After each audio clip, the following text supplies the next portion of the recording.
อความนอบน้อมของข้าพเจ้าจงเกิดมีแด่องค์พระรัตนตรัยจงเกิดมีแด่องค์สมเด็จพระสัมมาสัมพุทธเจ้าพระองค์นั้นจงเกิดมีแด่พระธรรมคำสอน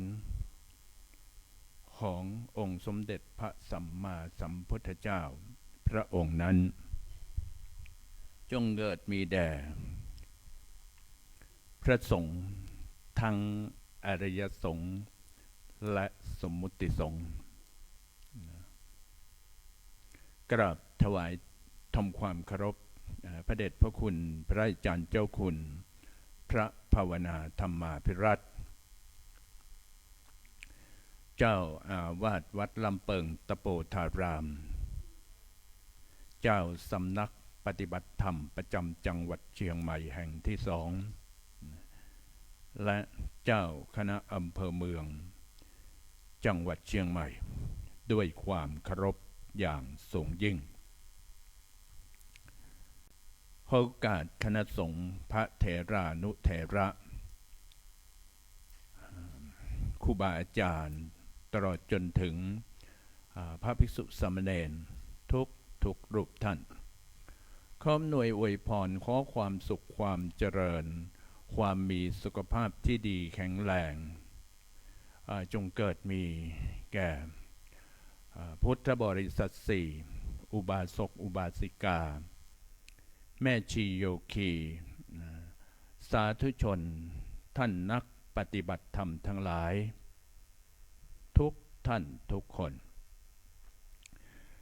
วันนี้ก็เป็นวันอาทิตย์ที่23พฤศจิกายนปีพุทธศักราช2568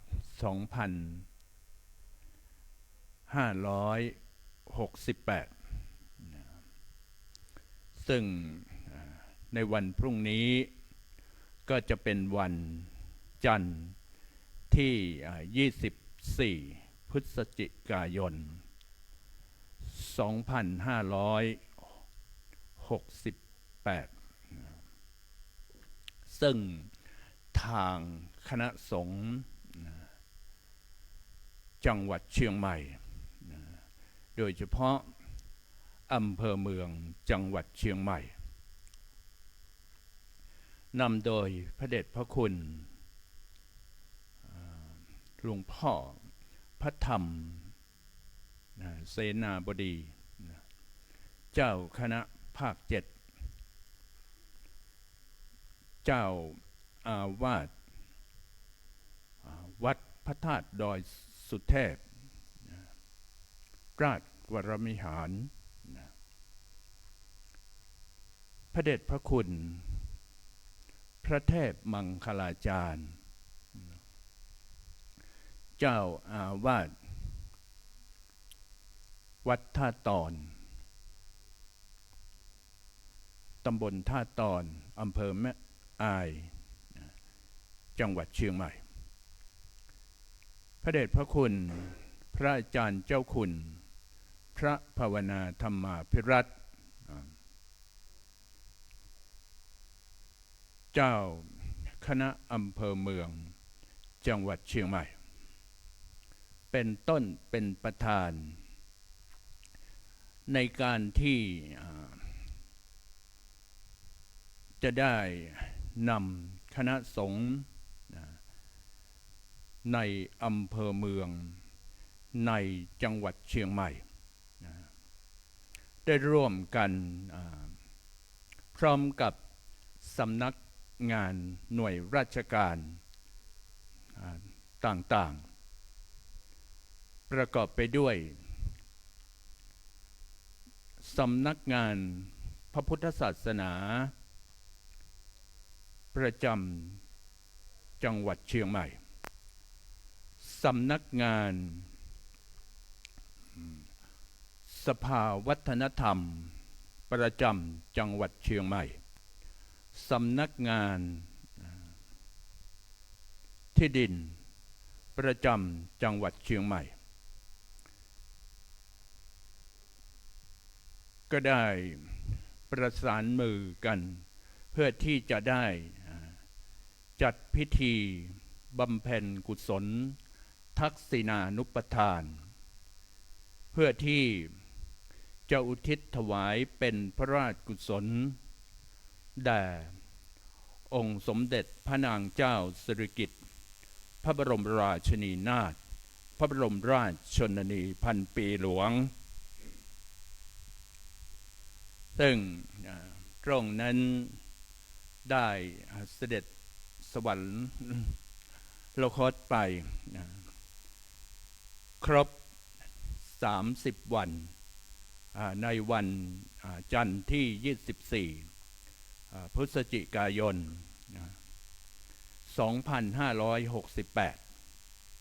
2568ทางหรืออีกอย่างหนึ่งที่เรียกว่าครบติงสมวานหรือครบ1 เดือนนั่นเองดังนั้นคณะสงฆ์จึงได้ร่วมมือกันเพื่อที่จะได้จัดงานบำเพ็ญกุศลทักษิณาเพื่อที่จะอุทิศถวายเป็นพระราชกุศลแด่องค์สมเด็จพระนางเจ้าสิริกิติ์พระบรมราชินีนาถพระบรมราชชนนีพันปีหลวงซึ่ง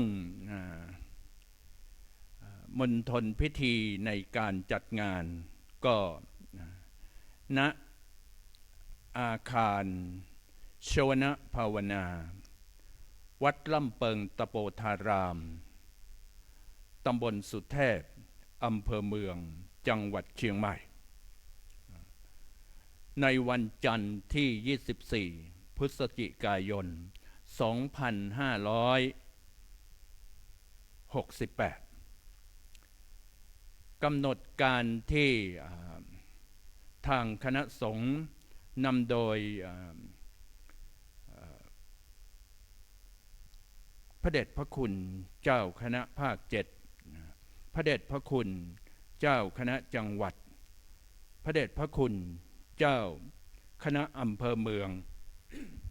จังหวัดเชียงใหม่ก็มีดังต่อไปนี้เวลา 9:30 นาทีหน่วยงานราชการทั้งสำนักงานพระพุทธศาสนาประจำจังหวัดเชียงใหม่สำนักงานสภาวัฒนธรรมประจำจังหวัดเชียงใหม่สำนักงานที่ดินประจำจังหวัดเชียงใหม่พ่อค้าประชาชนนิสิตนักศึกษาทั่วไปพร้อมกันณบริเวณมณฑลพิธีเวลา 10 นาฬิกาประธานในพิธีเดินทางสู่สถานที่มณฑลประกอบพิธีประธานพิธีจุดธูปเทียนบูชาพระรัตนตรัยณโต๊ะหมู่บูชาประธานพิธีจุดธูปเทียนเครื่องทองน้อยกราบถวายบังคมพระบรมฉายาลักษณ์สมเด็จพระนางเจ้าสิริกิติ์พระบรมราชินีนาถพระบรมราชชนนีพันปีหลวงผู้ร่วมพิธียืนขึ้นถวายทำความเคารพเจ้าหน้าที่อาราธนาพระครูปรัชทีนวัตรญาณสิทธิวาทีเจ้าอาวาสวัดยางกวงเจ้าสำนักปฏิบัติธรรมประจำจังหวัดเชียงใหม่แห่งที่35ขึ้นสู่ธรรมาสน์เจ้าหน้าที่ผู้แทนจุดเทียนบูชาพระธรรม ประเคนผ่านขอศีลอาราธนาศีลและอาราธนาธรรมองค์แสดงพระธรรมเทศนาแสดงธรรมจบแล้วประธานในพิธีถวายกันเทศองค์เทศอนุโมทนาเจ้าหน้าที่อาราธนาพระปริตรเจ้าสำนักปฏิบัติธรรมประจำจังหวัดเชียงใหม่แห่งที่1 ถึง 36จำนวน36รูป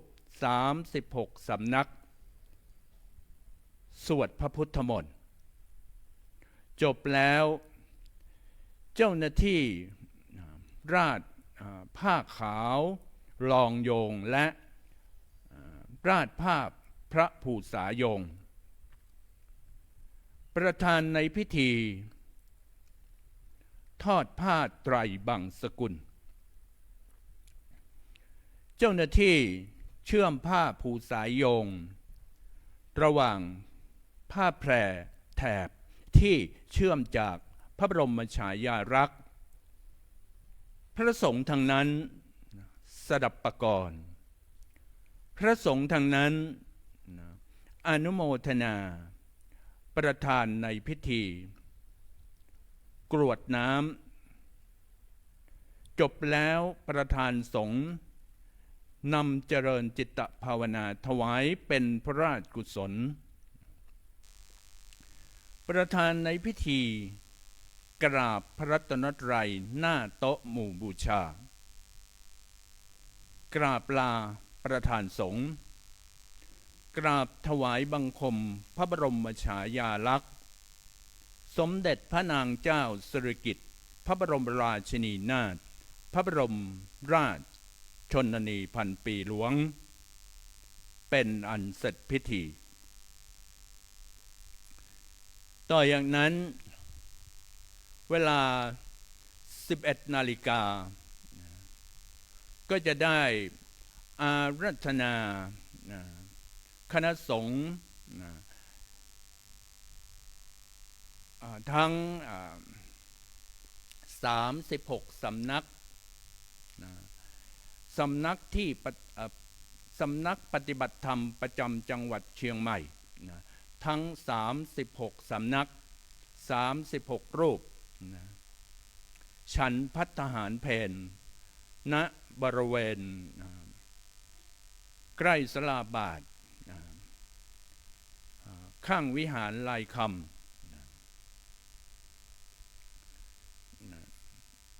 ทางหน่วยงานราชการพร้อมทั้งอุบาสกอุบาสิกาแม่ชีโยคีสาธุชนท่านนักปฏิบัติธรรมทั้งหลายก็ร่วมรับประทานอาหารพร้อมกันดังนั้นจึงได้ประกาศประชาสัมพันธ์ให้กับบรรดาคณะสงฆ์ทั้งแม่ชีโยคีอุบาสกอุบาสิกาสาธุชนท่านนักปฏิบัติธรรมทั้งหลายที่ยังปฏิบัติธรรมอยู่ในณวัดลำเปิงตะโปธารามแห่งนี้พรุ่งนี้ในเวลาที่กำหนดเวลา 10 นาฬิกาก็จะได้คณะสงฆ์ทั้ง36สำนัก36รูปก็จะได้สวดพระพุทธมนต์เพื่อที่อุทิศถวายเป็นพระราชกุศลแด่องค์สมเด็จพระนางเจ้าสิริกิติ์พระบรมราชินีนาถพระบรมราชชนนีพันปีหลวงหากว่าเราท่านทั้งหลายพุทธบริษัท4มีโอกาสมีเวลาว่างก็จะได้เชิญชวนให้ได้มาณสถานที่บริเวณประกอบพิธีก็คืออาคารชวนะภาวนาที่ สอบอารมณ์ของเราบรรดาโยคีทั้งหลายที่มาปฏิบัติธรรมณวัดลำเปิงในวันพรุ่งนี้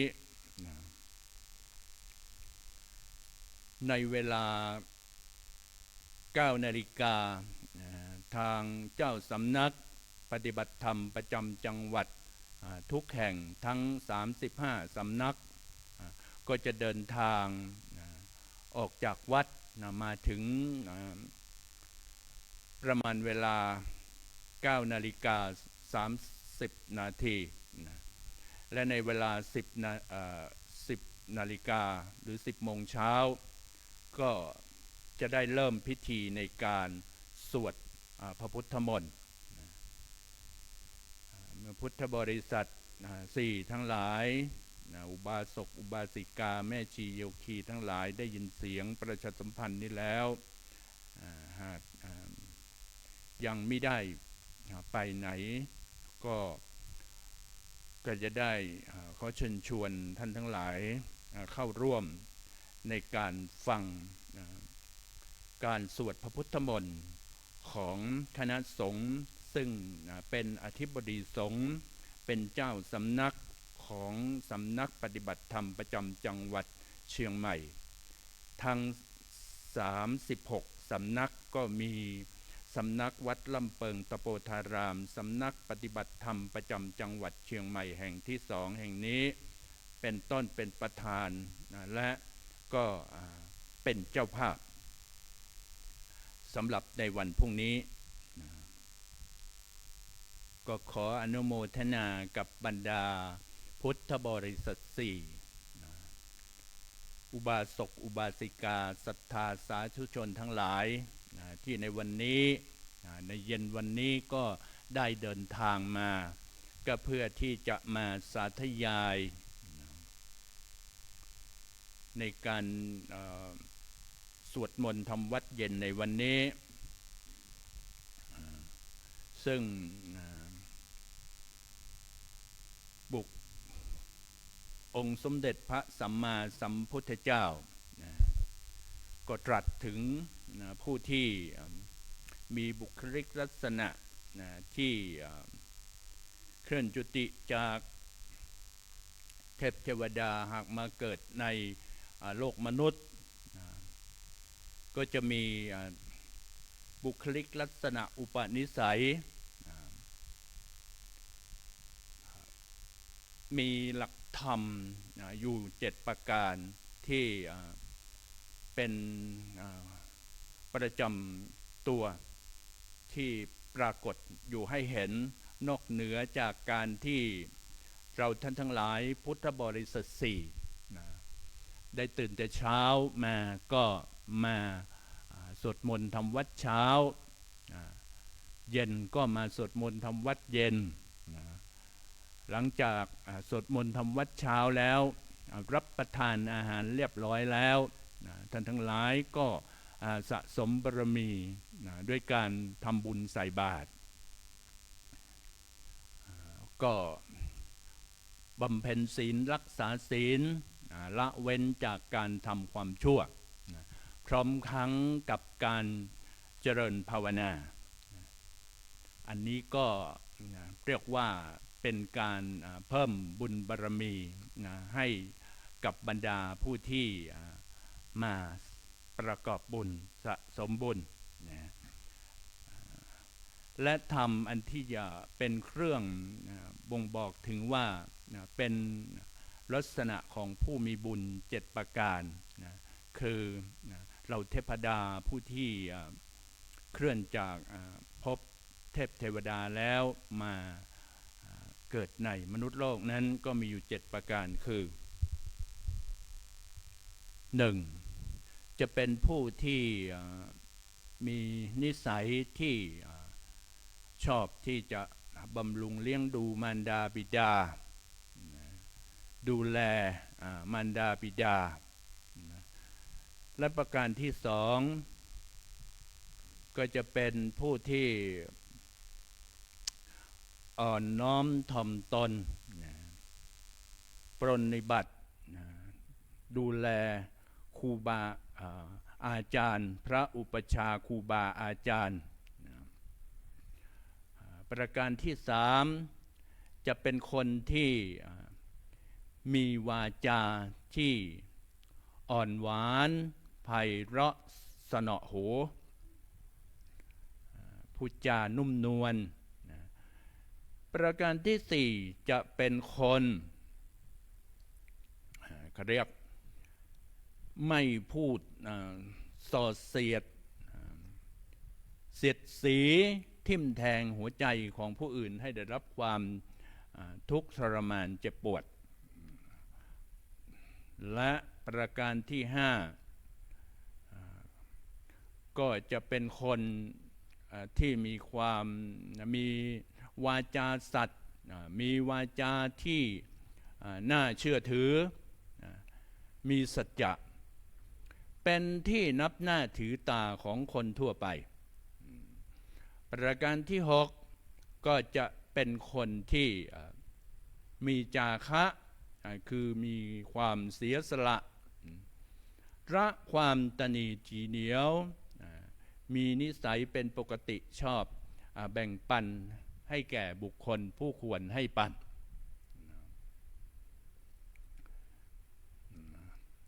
การ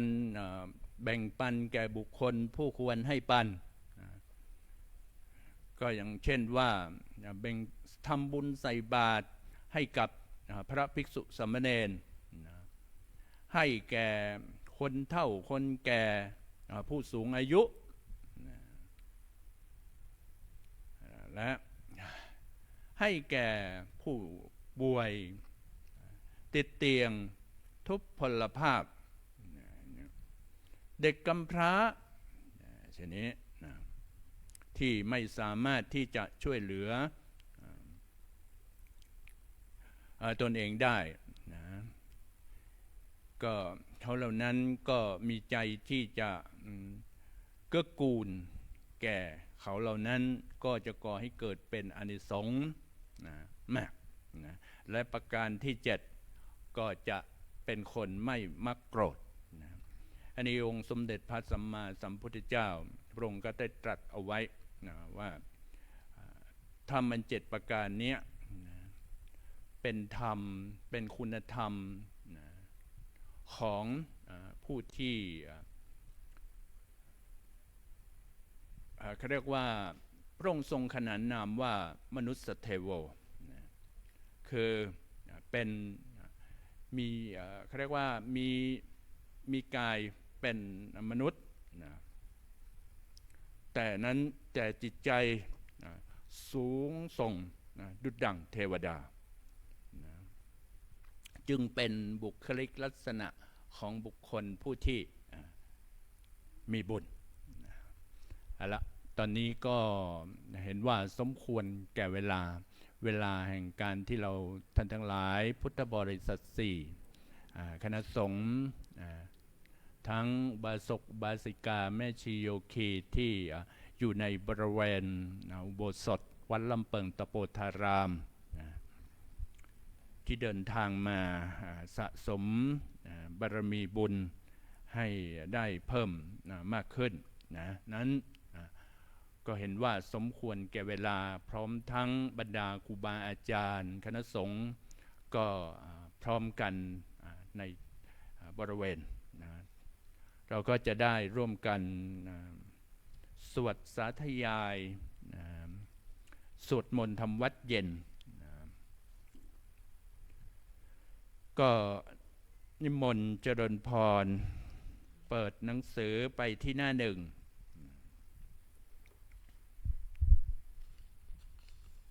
เราก็จะได้ร่วมกันสวดสาธยายคำบูชาพระรัตนตรัยเป็นอันดับต้นเพื่อที่เราท่านทั้งหลายก็จะได้น้อมจิตน้อมใจรึกถึงคุณของพระรัตนตรัยองค์พระสัมมาสัมพุทธเจ้าเป็นต้นโดยการเราจะได้บูชาพระรัตนตรัยก่อนแล้วรึกถึงของที่เรียกว่าธรรมสติรึกถึงคุณของธรรมเรียกว่าธรรมานุสติรึกถึงคุณของพระสงฆ์เรียกว่าสังฆานุสติสรรตระกูลคุณงามความดีที่องค์สมเด็จพระสัมมาสัมพุทธเจ้าเป็นต้นนั้นได้สร้างสมให้กับท่านทั้งหลายมาจนปัจจุบันต่อไปก็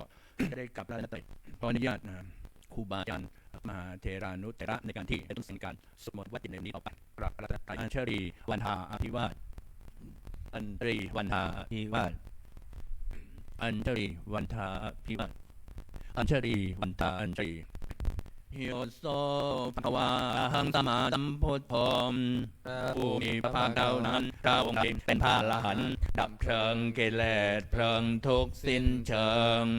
ตรัสรู้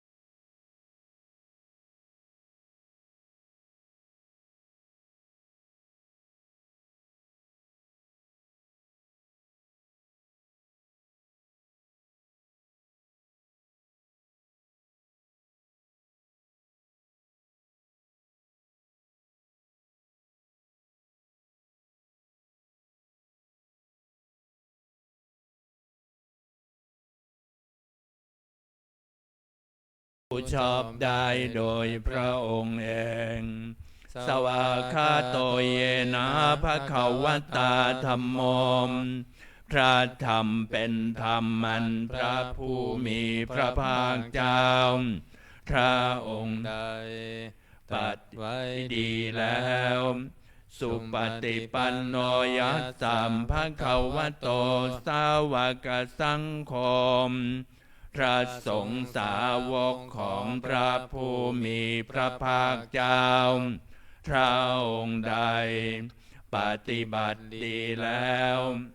ธัมมายังภควันตังสัทธัมมังสัทสังฆังอิเมหิสการเรหิยะทาระหังอโรปิเตหิอภิปูชยามาข้าพเจ้าทั้งหลายขอบูชาอย่างยิ่งซึ่งพระผู้มีพระภาคเจ้าพระองค์นั้นพร้อมทั้งพระธรรมและพระสงฆ์ด้วยเครื่องสักการะทั้งหลายเหล่านี้อันยกขึ้นตามสมควรแล้วสาธุโนพันเตภควาสุจิราปะเรเนพตโตปิข้าแด่พระองค์ผู้เจริญ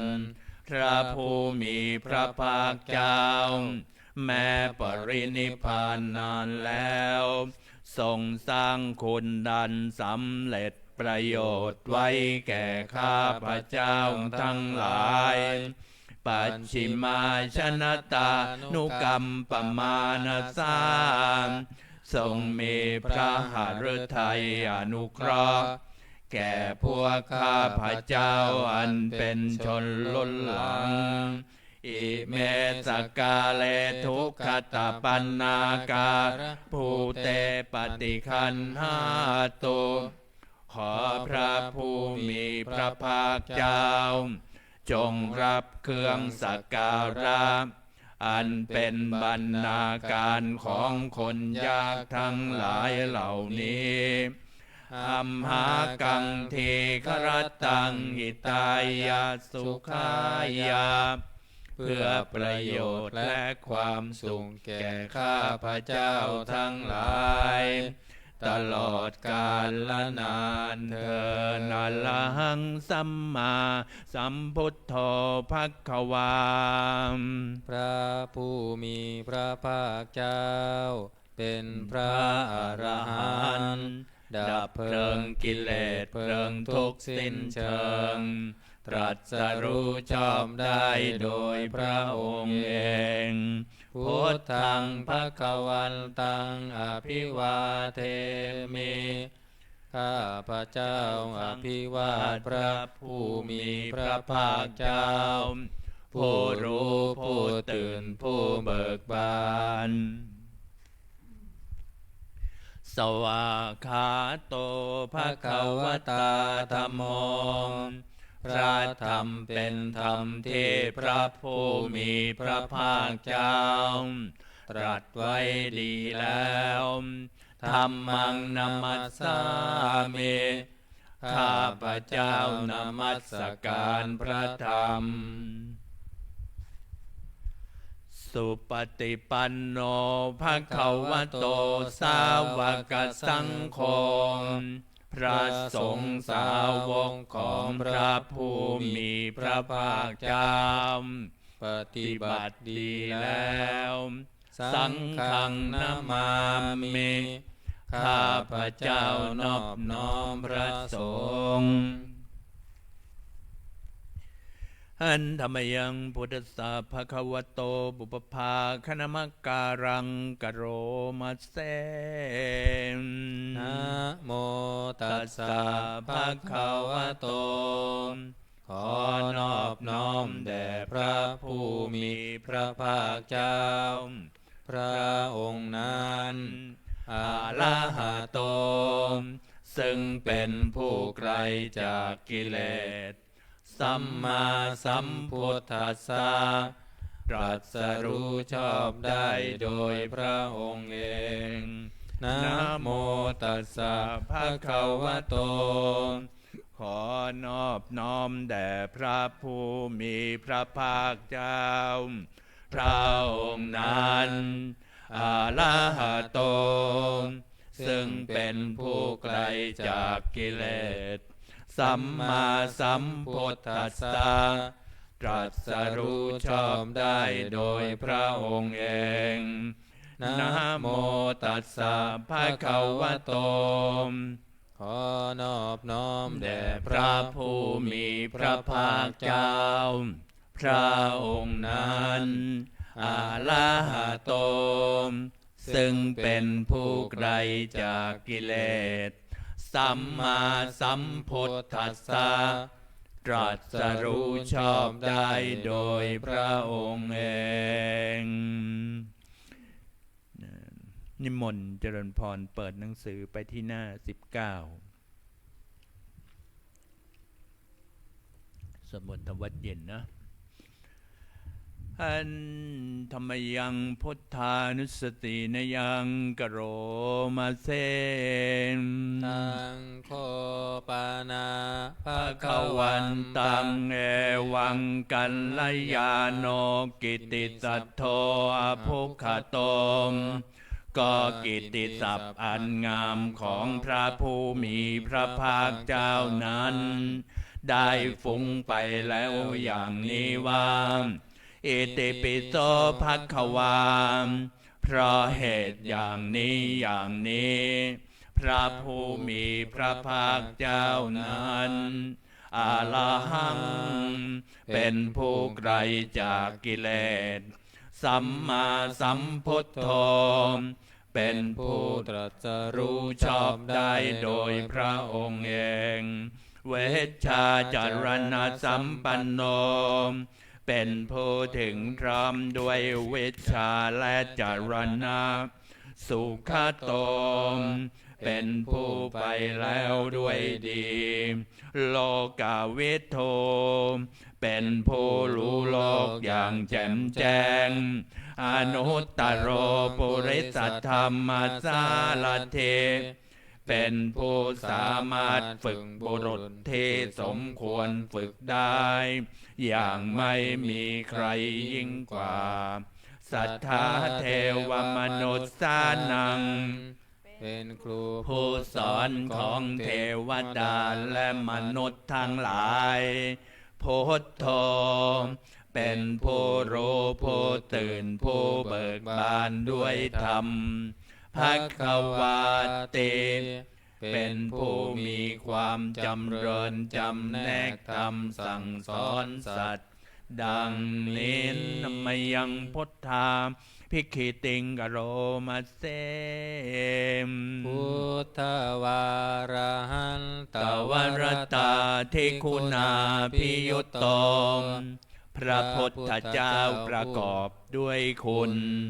มีความประเสริฐแห่งอรหันตคุณเป็นต้น สุทธาพิยานการุณาหิตสมาคตตมพระองค์อันประกอบด้วยพระญาณและพระกรุณาอันบริสุทธิ์โพเทติโยสุชนตังกมลังวัสสุโลมพระองค์ใดทรงกระทำชนที่ดีให้เบิกบานดุจอาทิตย์ทำบัวให้บานวันธามหังตมรนังศิลสาชินเนนทังข้าพเจ้าไหว้พระชินสีผู้ไม่มีกิเลสพระองค์นั้นด้วยเสียงกล่าวพุทโธโยสัพพปานินังสารนังเขมมุตตมังพระพุทธเจ้าพระองค์ใดเป็นสารณะอันเกษมสูงสุดของสัตว์ทั้งหลายปันธามานุสติฐานังวันธามิตังสิเรนังข้าพระเจ้าไหว้พระพุทธเจ้าพระองค์นั้นอันเป็นที่ตั้งแห่งความระลึกองค์ที่หนึ่งด้วยเสียงกล่าวพุทธัสสะหัสสมิทธาโสวะพุทโธเมสามิกิสโรมข้าพระเจ้าเป็นทาสของพระพุทธเจ้าพระพุทธเจ้าเป็นนายมีสละเหนือข้าพเจ้าพุทโธทุกขัสสะคาตาเจ้าทาตาจหิตัสสะเม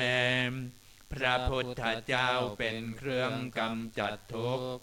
และทรงไว้ซึ่งประโยชน์แก่ข้าพเจ้าสาหังนินยาเทมิสริรันชีวิตันจิตทังข้าพเจ้ามอบกายถวายชีวิตนี้แด่พระพุทธเจ้าวันทันโตหังจริสามิพุทธัสเสวสุโพธิตังข้าพเจ้าผู้ไว้อยู่จักประพฤติตามซึ่งความตรัสรู้ดีของพระพุทธเจ้านัตถิเมสารนังอัญญังพุทโธเมสารนังวัลลังสรณะอื่นของข้าพเจ้าไม่มีพระพุทธเจ้าเป็นสรณะอันประเสริฐของข้าพเจ้าเอเตนะสัจจวัชเชนวันใดยังสัตทุสาสเนด้วยการกล่าวคำสัตย์นี้ข้าพเจ้าพึงเจริญในพระศาสนาของพระศาสดาพุทธังเมวันตมาเนนะยังปุญญังปัสสุตังอิทาข้าพเจ้าผู้ไว้อยู่ซึ่งพระพุทธเจ้าได้ขวนขวายบุญใดในบัดนี้สัพเพปิอันตรายาเมมาเหตุงตัสสะเตชัสสามอันตรายทั้งปวงอย่าได้มีแก่ข้าพเจ้าด้วยเดชแห่งบุญนั้นกายเยนะวาจายวเจตสาวามด้วยกายก็ดีด้วยจาก็ดีด้วยใจก็ดีพุทเทกุกัมมังปัตตังมยายังกรรมนาติเตียนนันใดที่ข้าพเจ้ากระทำแล้วในพระพุทธเจ้าพุทโธปฏิคันหตัวจยันตังขอพระพุทธเจ้าจงงดซึ่งโทษล่วงเกินนั้นกาลันตะเลสังวลิตุงวะพุทเทเพื่อการสำรวมระวังในพระพุทธเจ้าในการต่อไปอันธรรมยังธรรมานุสตินยังกโรมาเสสวากาโตภะคะวตาธัมโมพระธรรมเป็นสิ่งที่พระผู้มีพระภาคเจ้าตรัสไว้ดีแล้วสันทิฏฐิโกเป็นสิ่งที่ผู้ศึกษาและปฏิบัติพึงเห็นได้ด้วยตนเองอากาลิโก เป็นสิ่งที่ปฏิบัติได้และให้ผลได้ไม่จำกัดการเอหิปัสสิโก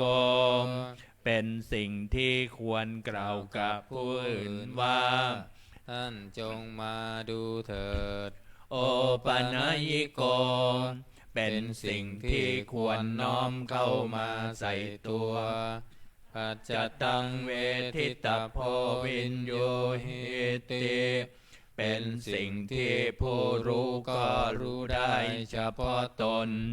ดังนี้ทำไมยังธรรมาภิกิติงกโรมาเสมสวาคาตาตาทิคุณโยขวเสนาไสยโยพระธรรมเป็นสิ่งที่ประเสริฐเพราะประกอบด้วยคุณคือความที่พระผู้มีพระภาคเจ้า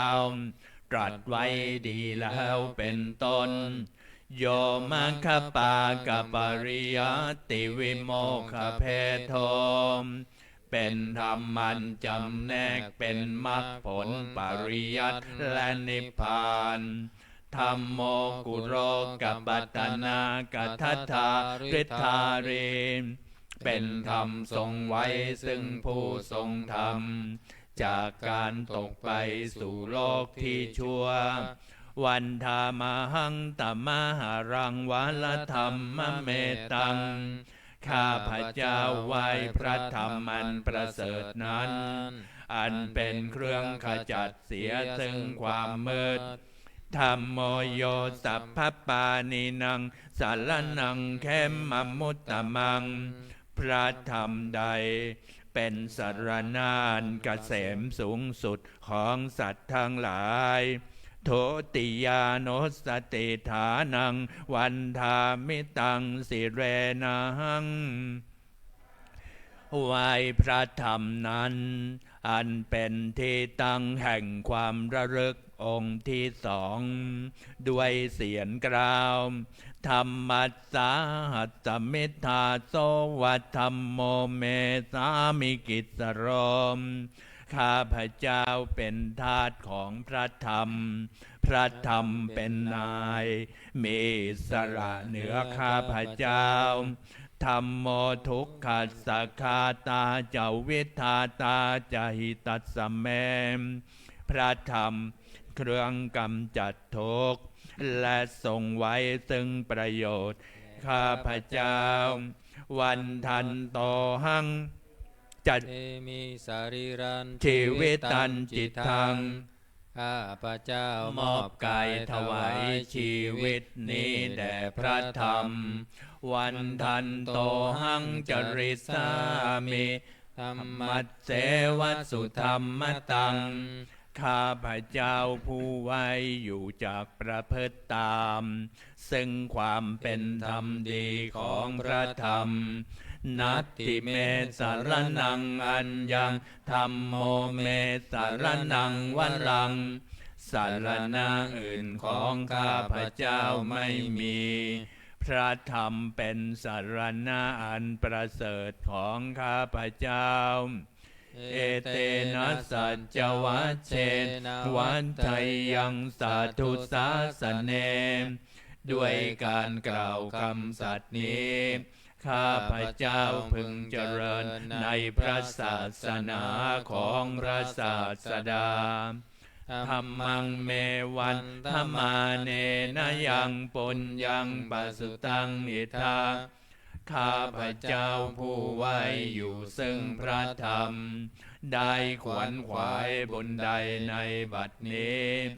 สัพเพปิอันตรายาเมมาเหสุง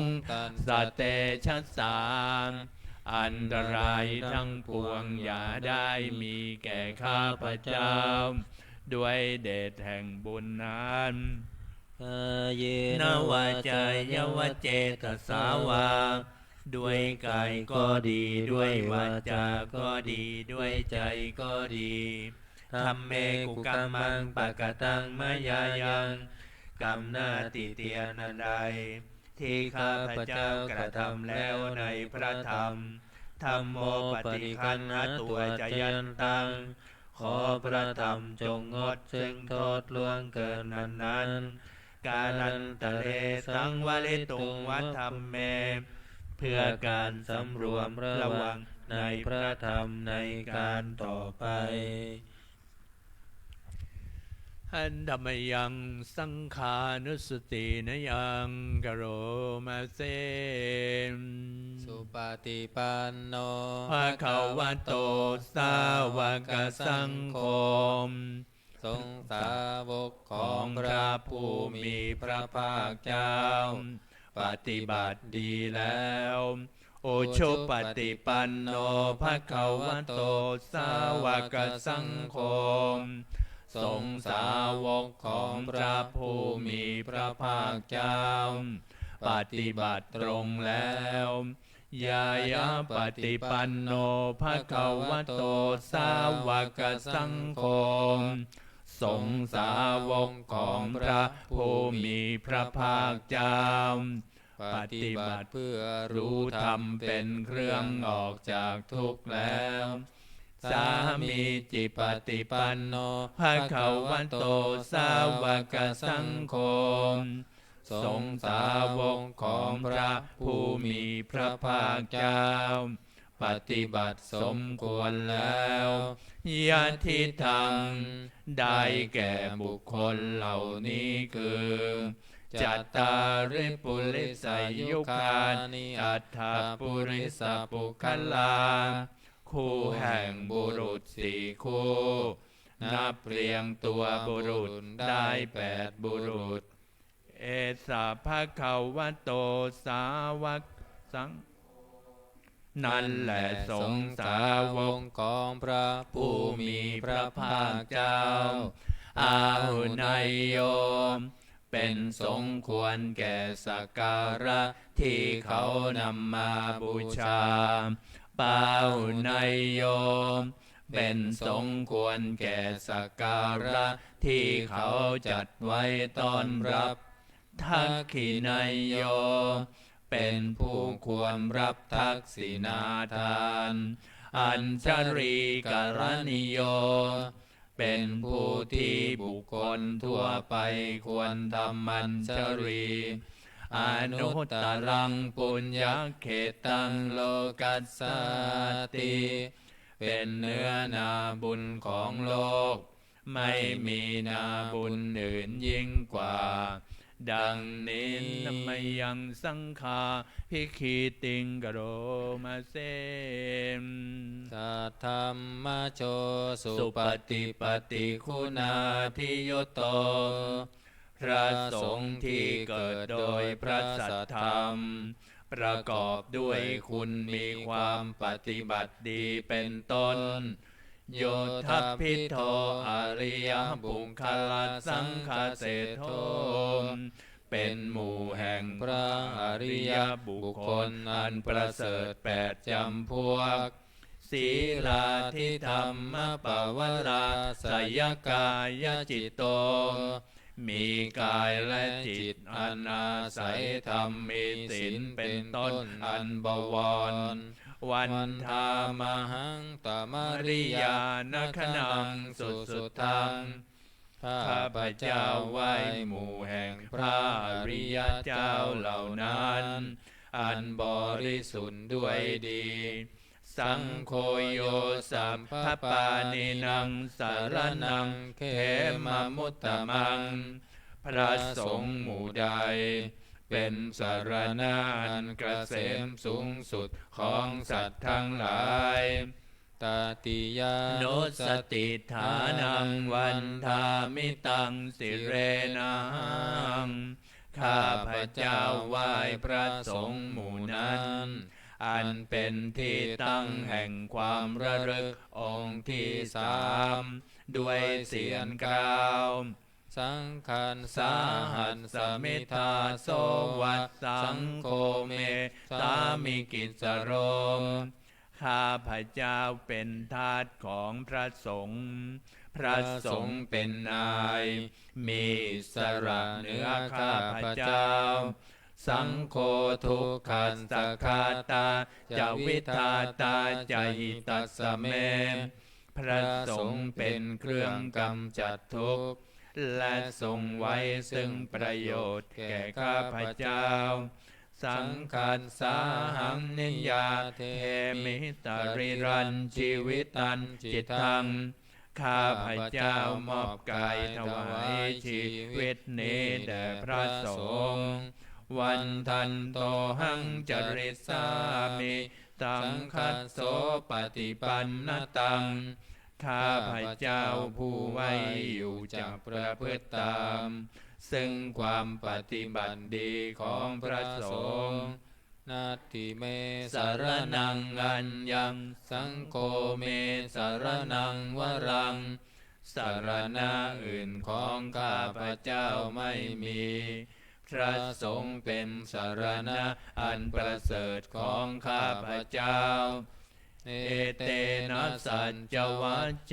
นวันไตยังสาธุสาสเนด้วยการกล่าวคำสัตย์นี้ข้าพเจ้าพึงเจริญในพระศาสนาของพระศาสดา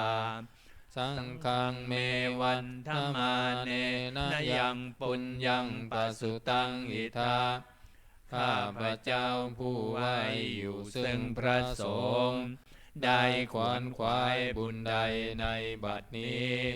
สัมเพปิอันตรายาเมมาเหสุงตัสสะเตชะสาม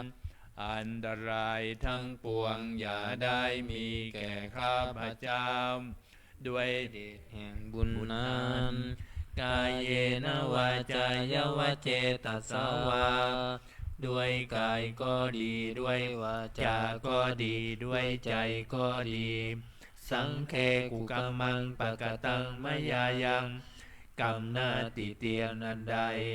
ที่ข้าพเจ้ากระทำแล้วในพระสงฆ์สังโฆปฏิคันหาตัวจยันตัง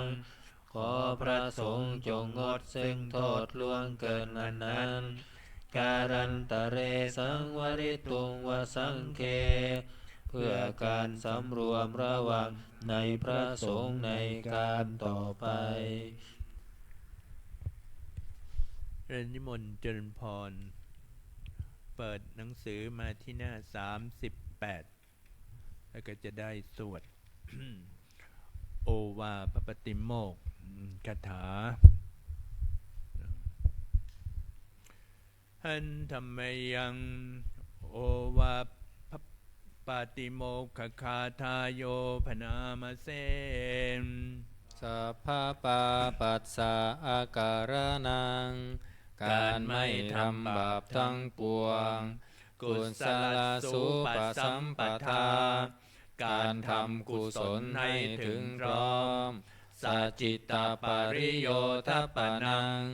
การชำระจิตของตนให้ขาวรอบเอตังพุทธานาสาสนังทำ3อย่างนี้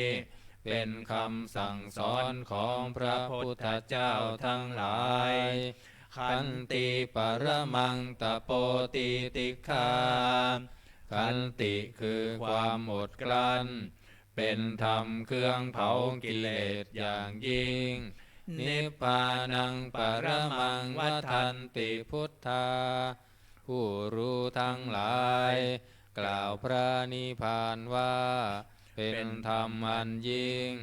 นาหิปภัชชิโตปรูปคาติผู้กำจัดสัตว์อื่นอยู่ไม่ชื่อว่าเป็นบรรพชิตเลยสัมมโนโหติปรังวิเหตยันโตผู้ทำสัตว์อื่นให้ลำบากอยู่ไม่ชื่อว่าเป็นสมณะเลยอนุปวาโทอนุปคาโตการไม่พูดร้ายการไม่ทำร้ายปาติโมกเขจะสังวโรการสำรวมในปาติโมกข์มัตตัญยุตตาจะพัตตัสสมิงความเป็นผู้รู้ประมาณในการบริโภคปันตัญจะสยนาสนังการนอนการนั่งในที่อันสงัด อาทิจิตเตจายโยโคความหมั่นประกอบในการทำจิตให้ยิ่งเอตังพุทธานาสาสนัง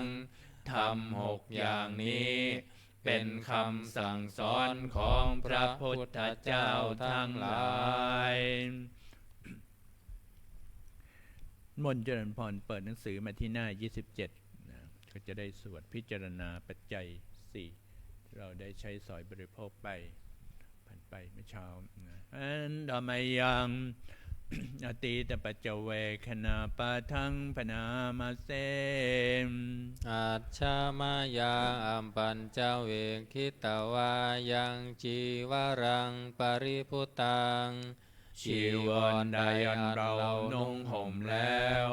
ไม่ทันพิจารณาในวันนี้ตังยาวะเทวสีตัสสะปฏิฆาตายาจีวรนั้นเรานุ่งห่มแล้วเพียงเพื่อบำบัดความหนาวอุณหัสสะปฏิฆาตายาเพื่อบำบัดความร้อนดังสมกัสสวาตาตปัสสิริงสปัสสัมผัสสานังปฏิฆาตายา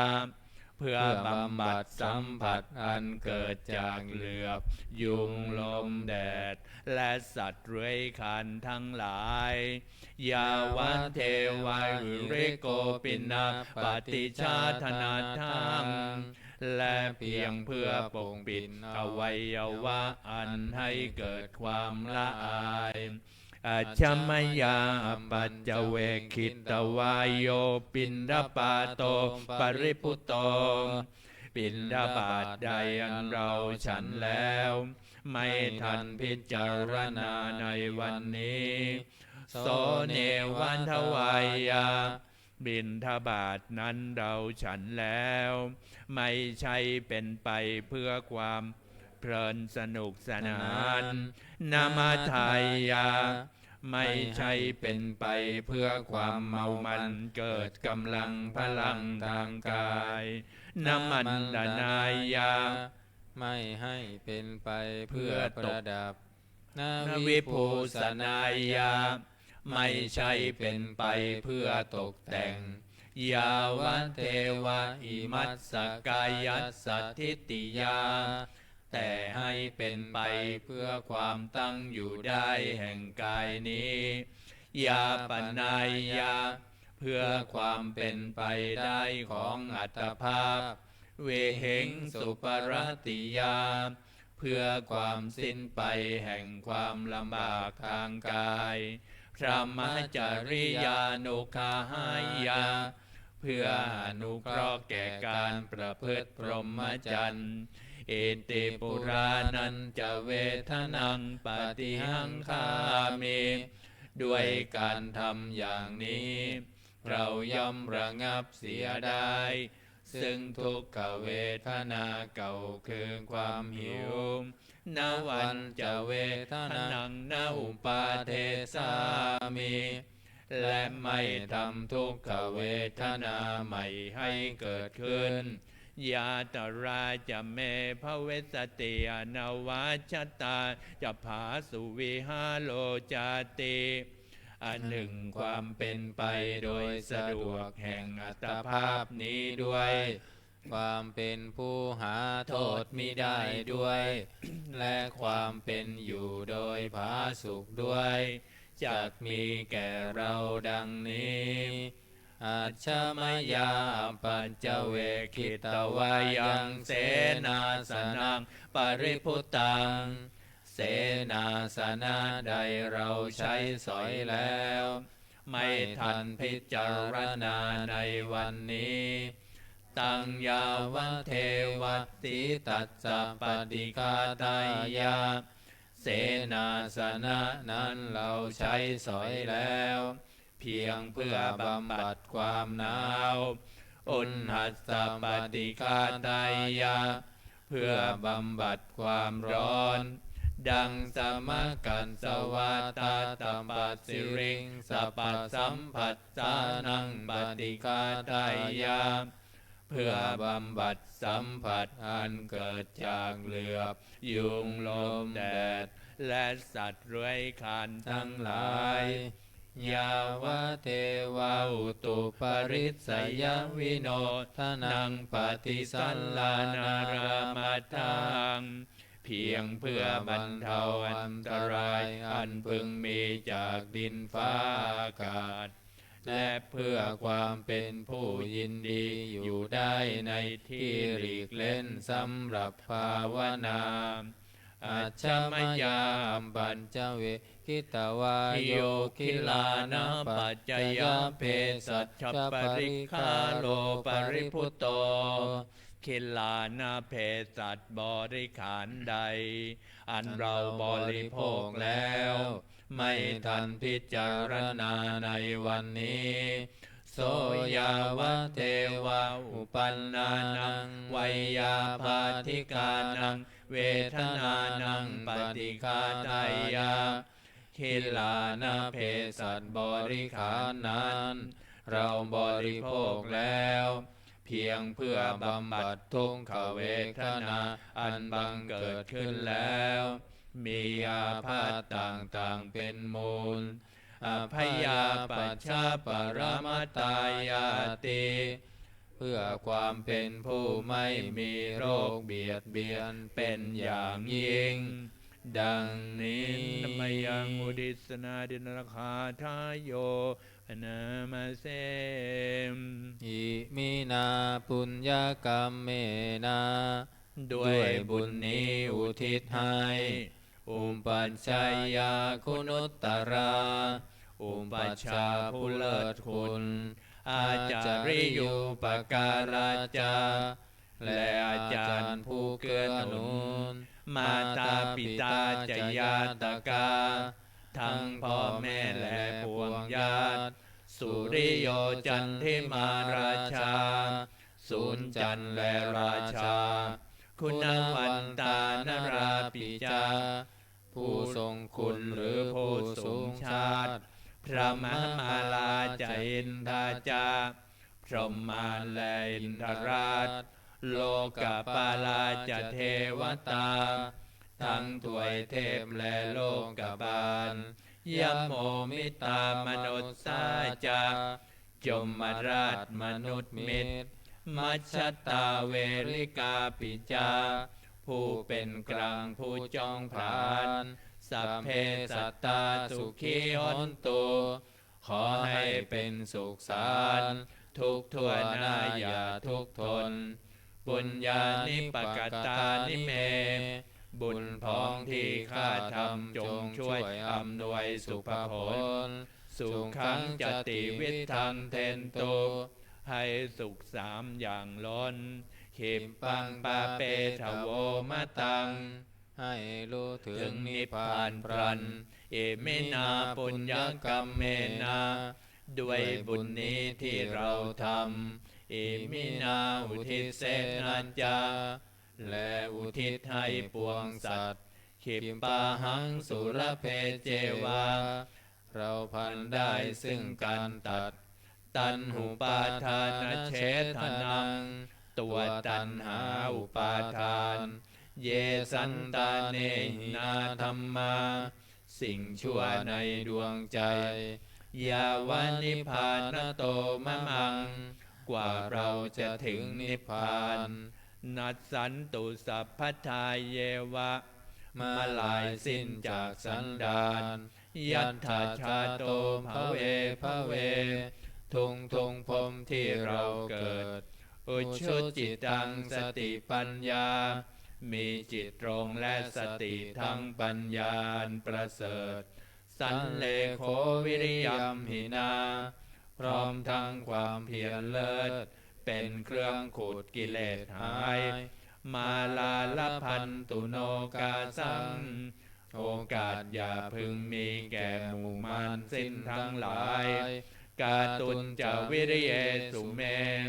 เป็นช่องปัทุสลายทำลายล้างความเพียรจมพุทธาทิปวโรนาโท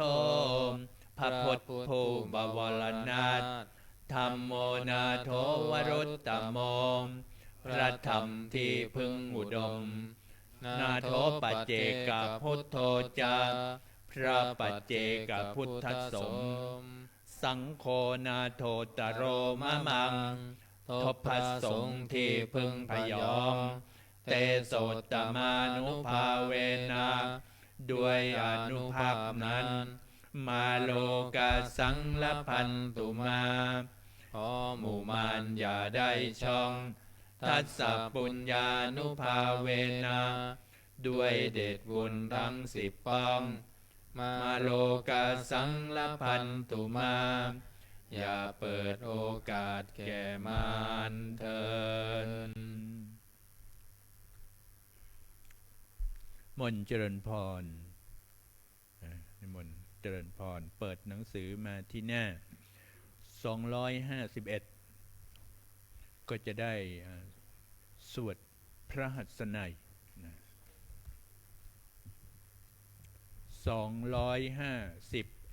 หนังสือมนต์พิธีเล่มเหลืองสีเหลืองนะเล่มเล็ก251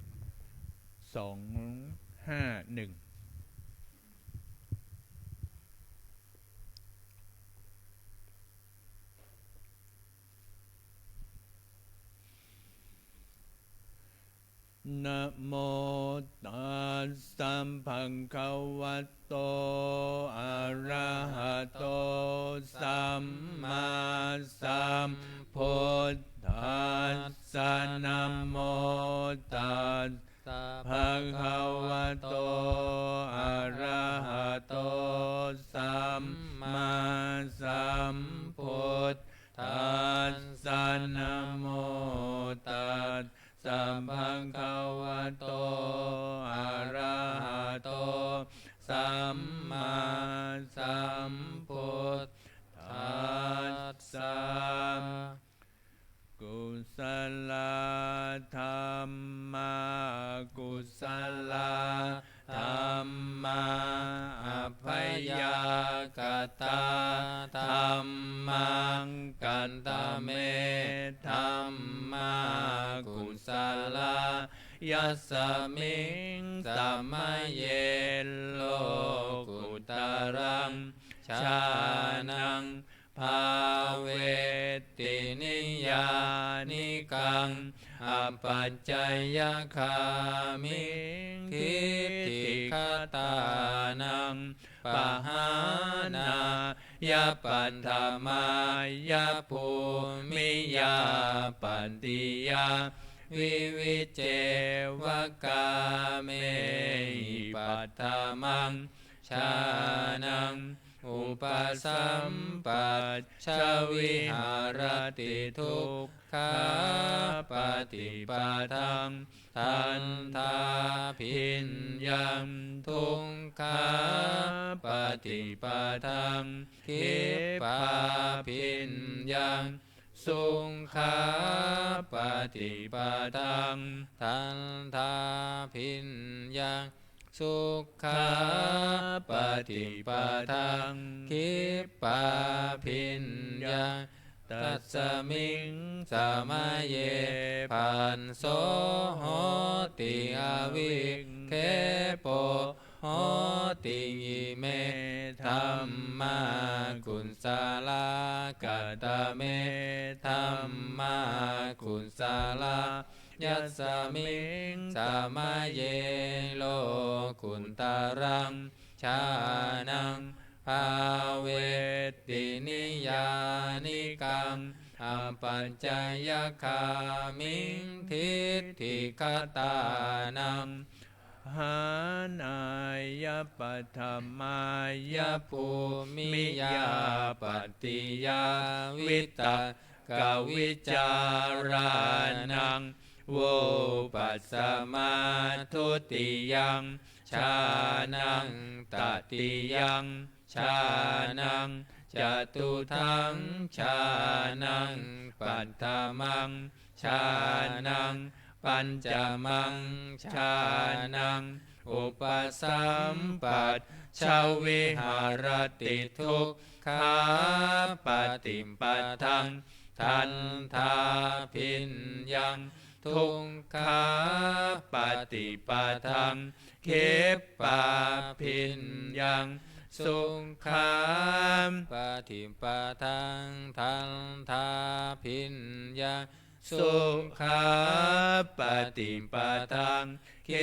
ปะพินยังตัสมิงสมัยเย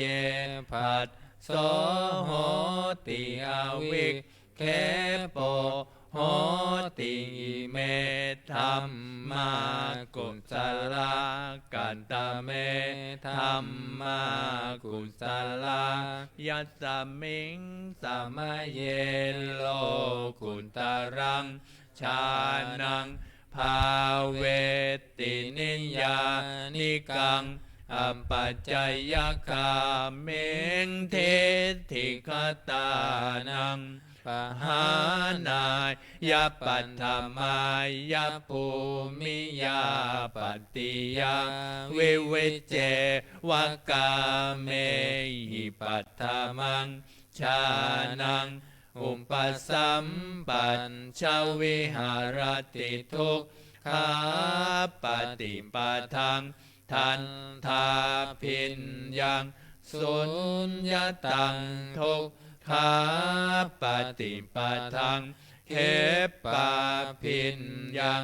สุญญตังสุขาปฏิปทังทันทาพินยังสุญญตังสุขาปฏิปทังคิปะพินยังสุญญตังตัสมิงสัมมัยเยผัสโสโหติอวิคเคโปโหติเมธัมมากุศลกัตตเมธัมมากุศลยัสสมิงสมัยเยโลกุตรังชานังภาเวตินิยานิกังอัปปัจจยคามิงทิฏฐิกตานังปหานายปันธมายาภูมิยาปฏิยาวิตังกวิจารานังวุปัสสมาทุติยังชานังตติยังชานังจตุทังชานังปัฏฐมังชานังปัญจมังชานังอุปสัมปันชวิหารติทุกขาปฏิปทังทันทาพินยังสุญญตังทุกขาปฏิปทังคิปะพินยังสุญญตังสุขาปฏิปทังทันทาพินยังสุญญตังสุขาปฏิปทังคิปะพินยังสุญญตังตัสมิงสมัยเยผัสโสโหติอวิคเคโปโหติเมธัมมากุศลกันตเมธัมมากุศลยัสสมิงสมัยเยโลกุตรังชานังภาเวตินิยานิกังอัปปัจจยคามิงทิฏฐิคตานังยาปันธมายาภูมิยาปันติยาวิวิเจวกาเมหิปัตถมังชานังอุปสัมปัชชวิหารติทุกขาปฏิปทังทันทาพินยังอัปปนิหิตังทุกขาปฏิปทังเคปะพินยังอัปปนิหิตังสุขาปฏิปทังทันทาพินยังอัปปนิหิตังสุขาปฏิปทังคิปะพินยังอัปปนิหิตังตัสสมิงสมัยเยผัสโส โหติอวิเคปโหติเมธัมมากุศลกันตเมธัมมากุศลยัสสมิงสมัยเยโล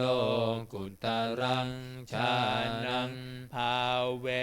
ตินิญญานิกังอัปปัจจยคามิงทิฏฐิคตานังปหานายปันธมายภูมิยาปันติยาวิตกวิจารานังโวปัจจมาทุติยังชานังตติยังชานังจตุทังชานังปัฏฐมังชานังปัญจมังชานังอุปสัมปัชชวิหารติทุกขาปฏิปทังทันทาพิญญังอัปปนิหิตังทุกขาปฏิปทังเหปปาพิญญังอัปปนิหิตังสุขาปฏิปทังทันทาพิญญังอัปปนิหิตังสุขาปฏิปทังคิปปาพิญญังอัปปนิหิตังตัสสมิงสมัยเยภัสโสโหติอวิเคปโหติเมธัมมากุศลกันตเมธัมมากุศลยัสสมิงสมัยเยโลกุตรังชานังภาเวตินิญญานิกังอัปปัจจยคามิงทิฏฐิคตานังปหานายปันธมายภูมิยาปันติยาวิวิเจวกาเมหิปัฏฐมังชานังอุปสัมปัชชวิหารติทุกขา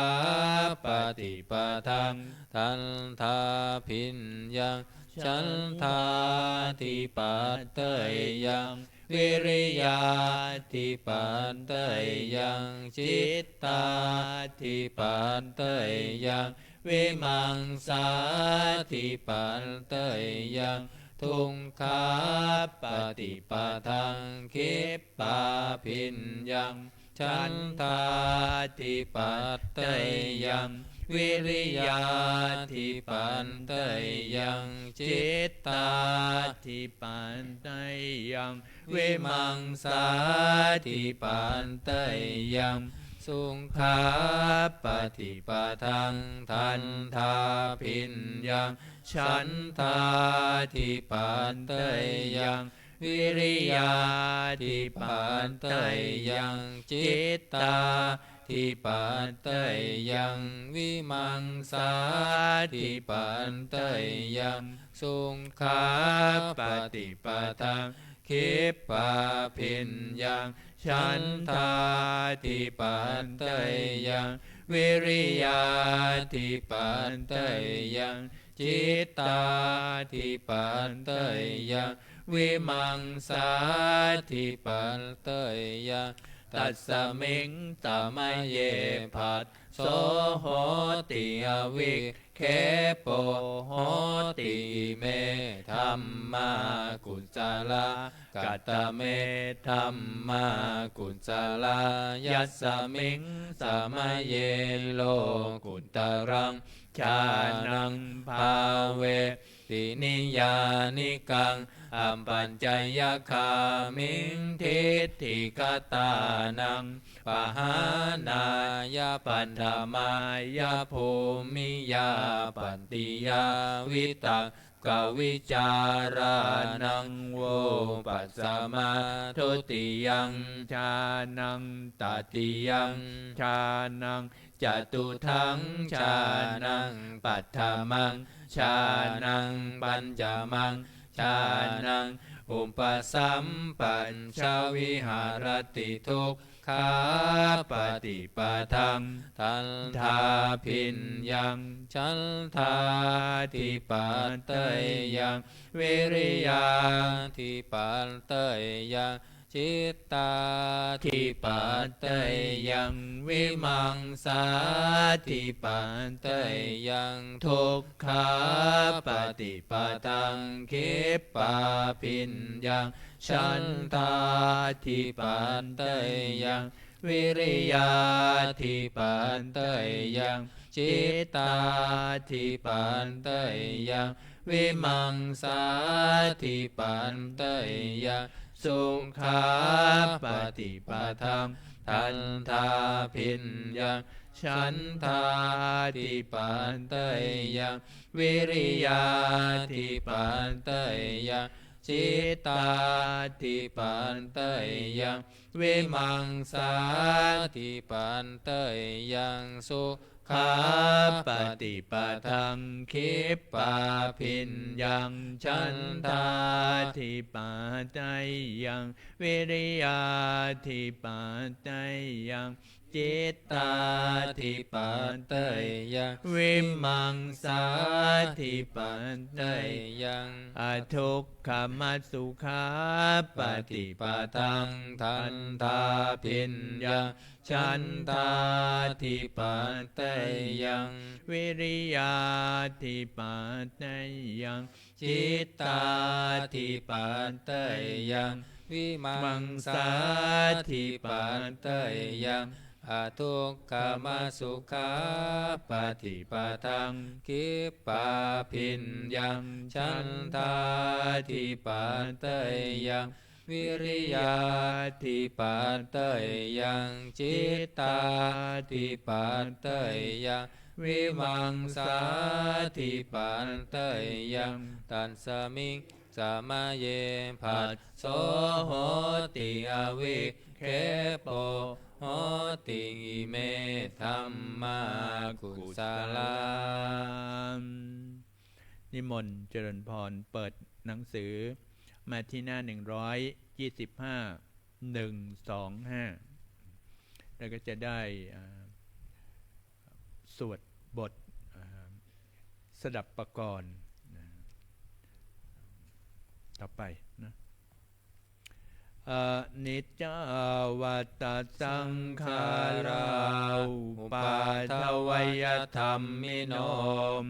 อุปชิตวานิโรชันติเตสังวุปัสสโมสุโขสัพเพสัตตามรันติจามริงสุจามริสเลตเทวะหังมริสามินัตถิเมเอทัสสังสยโย135นิมนต์เจริญพรเปิดมาที่หน้า135ก็บทติโลกุดดะกันดะปัจฉิมภาคอัฏฐาสิเมอัฏฐาสิเมอากาสิเมยาติมิตตาสักขาจะเมเปตานังทักขินังทัตชาบุมเพกตมนุษย์สรังนาหิรุณนังวาโสโกวายาวันยาปริเทวนานาตังเปตานามัตถายะเอวังติทันติยาตโยอายัญจะโคตะกินาทินนาสังคัมมิสุปฏิทิตาทิกรัตตังหิตายัตสถานะโสอุปกัปปฏิโสยาติธรรมโมจายังนิทานสิโตเปตานปู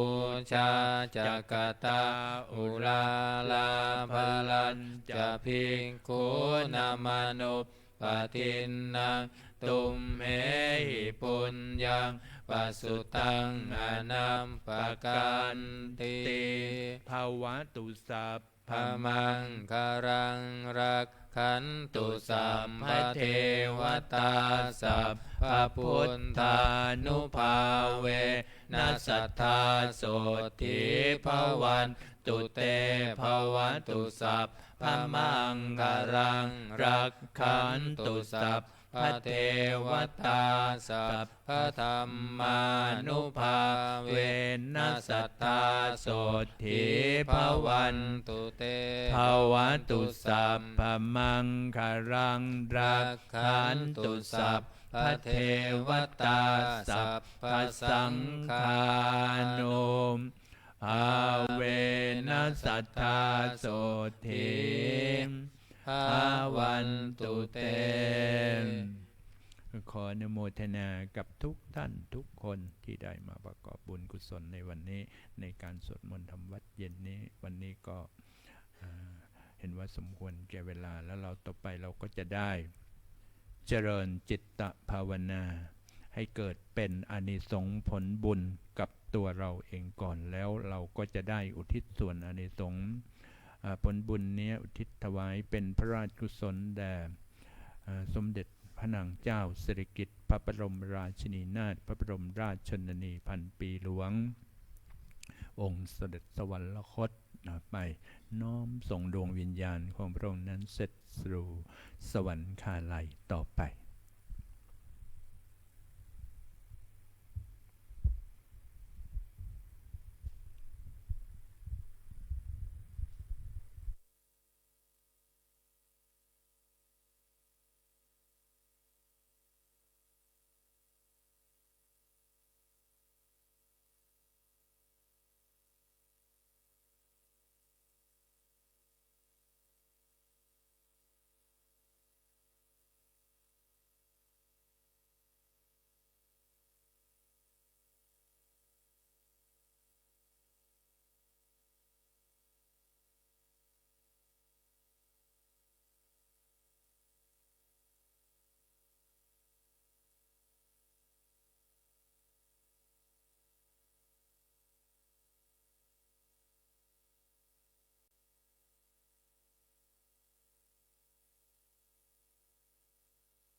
ว่าสมควรแก่เวลาเนาะก็หม่นเจริญพรเปิดหนังสือมาที่หน้า66จะได้สวดคำหยาดน้ำแบบพื้นเมือง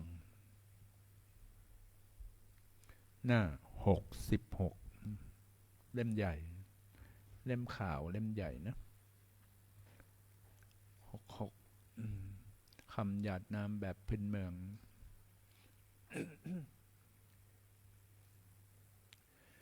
เอทังทานากัมมังนิพพานาปัจจายโยโหตุโนนิจังเอทังศีลากัมมังนิพพานาปัจจายโยโหตุโนนิจังอิทังภาวนากัมมังนิพพานาปัจจายโยโหตุโนนิจังยังกินจิกุสลังกันตัมปังกัมมังสัมเพยัมเหหิกาตังปุญญังโนอนุโมทันตุสุนันตุพนโตเยเตวาสมิงทาเนอาติคาตาทิขายุกาสันทาหุนตุสัมเพสันตาสุขีอัตตานังนิหารันตุมาตาปิตาสุขิตาหุนตุทุกขาปามุนจันตุสัมเพยาดากาสุขิตาหุนตุทุกขาปามุนจันตุสัมเพยาดากาสุขิตาหุนตุทุกขาปามุนจันตุสัมเพปิสาสัมเพยังขาสัมเพเปตาสุขิตาหุนตุทุกขาปามุนจันตุสัมเพนังกันตาสุขิตาหุนตุทุกขาปามุนจันตุสัมเพเทวาสุขิตาหุนตุทุกขาปามุนจันตุสัมเพอาจาริโยปัจจายาสุขิตาหุนตุทุกขาปามุนจันตุสัมภะสัมปันติโยสามิชันตุโวนิมนต์เจริญพรคุบเข่าขึ้นเนาะก็ได้สวดบรรทาหลวงบูชาพระรัตนตรัยต่อไปวันธามิพุทธังสัพพะเมวัตโตสังฆามันธาเมพันเตวันธามิธัมมังสัพพะเมวัตโตสังฆามัตธาเมพันเตวันธามิสังฆังสัพพะเมวัตโตสังฆามัตธาเมพันเตวันธามิการุงอุปัชฌายาสาริเยสัพพะเมวะโตสังฆามัตถะเมพันเตวันตามิกัมมันฐานังสัพพะเมวะโตสังฆามันถะเมพันเตวันตามิอาราเมพันทัสสีมังสัพพะเมวะโตสังฆามัตถะเมพันเตวันตามิเจติยังสัมภะสัมปัฏฐาเนสุปฏิทิตาสารีรัตถาตุมหาโพธิพุทธารูปังสักการังสัทธานาคาโลเกเทวะโลเกพรหมโลเกจัมปูทิเปลังกาทิเปสารีรัตถาตุโยเกสะธาตุโยอะระหันตะธาตุโยเจติยะกันดากุนติจตุราสีติสหเสธัมมัคกันเตสัพเพสัมปะทะเจติยังอหังวันทามิสัพพะโสอัญชรีวันทาภิวาทอัญชรีวันทาภิวาทอัญชรีวันทาภิวาทอัญชรีวันทาอัญชรีเราก็จะได้วันทาน้อยหมอบลงนั่นเจริญพร วะสาธุวันทามิพันเตสัพพังอปาราทังคามัทาเมพันเตมยากตังปุญญังสามินาอนุโมทิตาพังสามินากตังปุญญังไมหังตาตพังสาธุสาธุอนุโมทามิ อัญชรีวันทาอภิวาทอัญชรีวันทาอภิวาทอัญชรีวันทาอภิวาทอัญชรีวันทาอัญชรีก็นิมนต์พระสงฆ์กราบพระมหาเถระพระอาจารย์พระครูวินัยธรอินจันทร์กันโตภาโสชียุคีกราบทีหลังนะอัญชรีวันทาอภิวาทอัญชรีวันทาอภิวาทอัญชรีวันทาอภิวาทอัญชรีวันทาอัญชรีขอเชิญโยคีทุกท่านน้อมกราบท่านพระครูวินัยธรอินจันทร์กันโตภาโสผู้ช่วยเจ้าอาวาสวัดลำเปิงตะโปธารามพระวิปัสสนาจารย์ค่ะอัญชลีวันทาอภิวาทอัญชลีวันทาอภิวาทอัญชลีวันทาอภิวาทอัญชลีวันทาอัญชลีจัตตารโอธรรมวัฏันติอายุวันโนสุขังพระลัง สาธุสาธุสาธุ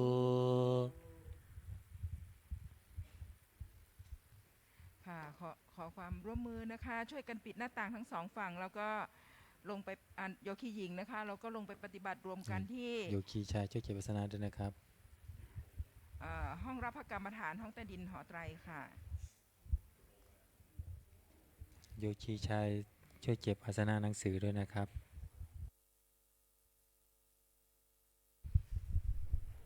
โยคีพระใหม่ดู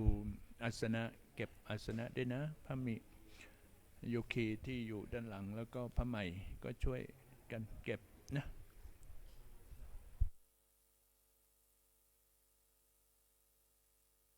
ก่อให้เกิดเป็นในสงฆ์ด้วย